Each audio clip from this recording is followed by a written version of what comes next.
Section 2. You will hear a radio announcer describing a city in New Zealand called Gisborn.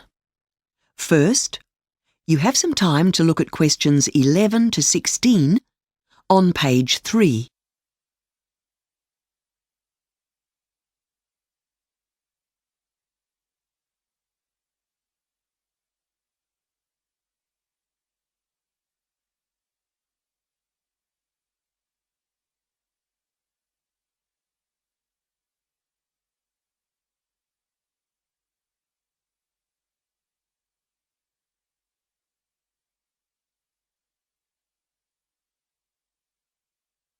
Now listen carefully and answer questions 11 to 16.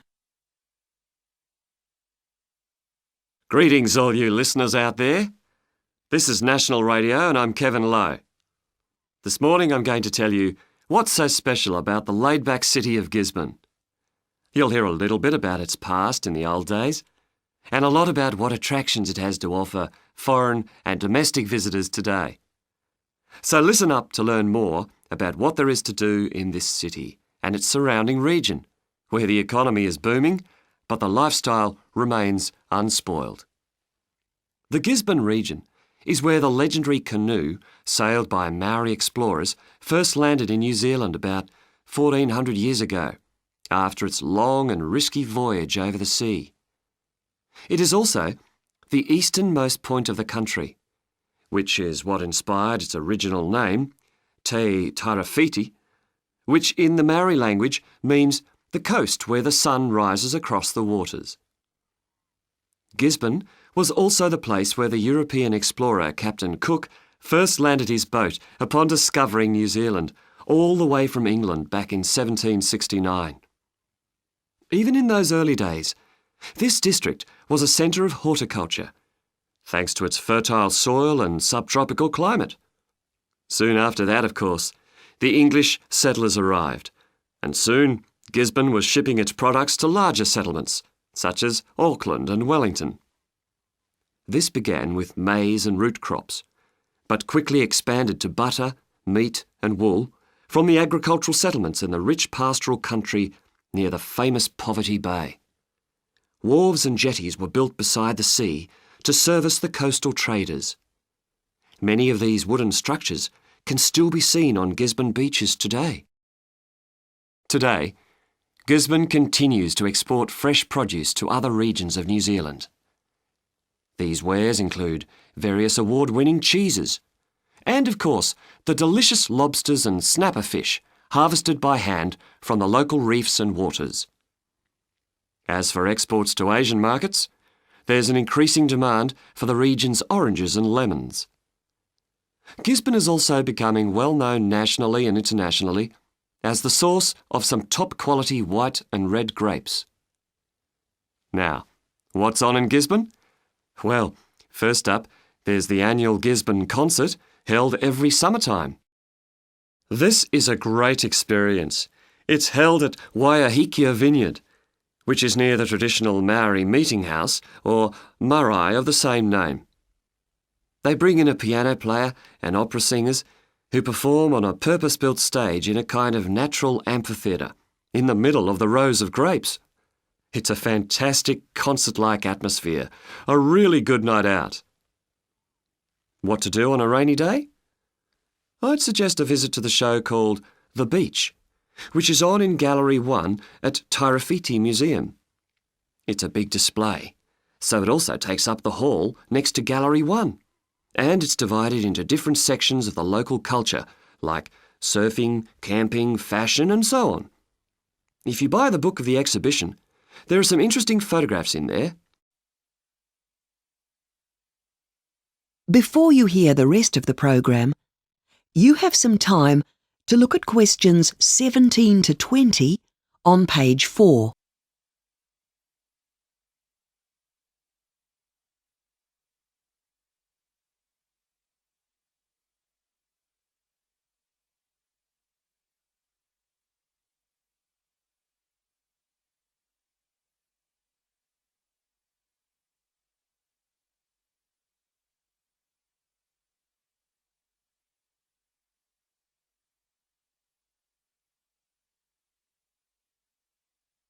Now listen and answer questions 17 to 20. There's a lot else to see in Gisborn as well. You shouldn't miss the Hot Springs Reserve, which has warm natural mineral pools and little houses where you can stay amongst the bush. Being very secluded and private, this resort is most favoured by newlyweds, who often book a cabin for their honeymoon. The water is very therapeutic too. It's apparently good for your health to bathe there, though not recommended for pregnant women or the elderly. Around the corner is Mahia Peninsula, legendary as a New Year's Eve party destination for large crowds of university students after their graduation. The surfing and fishing here is excellent, and it's a safe spot for swimming and diving too. Now, also good for kids is taking a raft or jet boat ride on the Motu River. This sounds quite wild, doesn't it? But in fact, this activity is often used by local primary schools who take big groups of young children, several classes at a time, out here for a bit of fun while they're on their school camp. No parents required. You can have some time out, as this activity is a lot safer than it sounds and is carefully supervised by the rafting company. Finally, don't let's forget the Eden Woodlands Park, which is really a huge tree nursery. You can walk for hours here in the peaceful green surroundings, along a variety of tracks. There's even a very nice walkway made wide enough for those in wheelchairs, so that everyone can go along and enjoy Mother Nature at her best. That is the end of section 2. You now have half a minute to check your answers.